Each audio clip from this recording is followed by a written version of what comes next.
దసరా రెండో కథను తెలుసుకుందాం. మహిషాసుర పురాణం. తూర్పు భారతదేశంలోని ప్రత్యేకించి బెంగాల్లో దసరా దుర్గా పూజతో సమానంగా ఉంటుంది. ఇది దుర్గాదేవి గేదె రాక్షసుడైన మహిషాసురుడిపై సాధించిన విజయాన్ని జరుపుకుంటుంది. రాక్షసుడు మహిషాసురుడు దేవతల నుండి తనను ఓడించలేని వరం పొందిన తర్వాత స్వర్గంలో మరియు భూమిపై విధ్వంసు సృష్టించాడు. మహిషాసురుడితో 9 పగళ్ళు మరియు రాత్రులు పోరాడిన దుర్గాదేవి దేవతలు సృష్టించారు.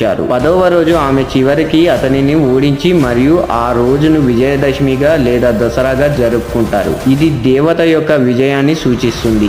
ఈ రెండు కథల్లో దసరా చెడుపై మంచి యొక్క అంతిమ విజయాన్ని సూచిస్తుంది. ప్రజలకు ధర్మం యొక్క శక్తిని మరియు జీవితంలో నైతిక విలువలను ప్రాముఖ్యత గురించి తెలియజేస్తుంది. ఈ పండుగ 20 రోజుల తర్వాత జరగబోయే దీపావళి పండుగను కూడా తెలియజేస్తుంది. ఇది రావణుడిపై విజయం సాధించిన రాముడి అయోధ్యకు తిరిగి వచ్చినట్లు సూచిస్తుంది.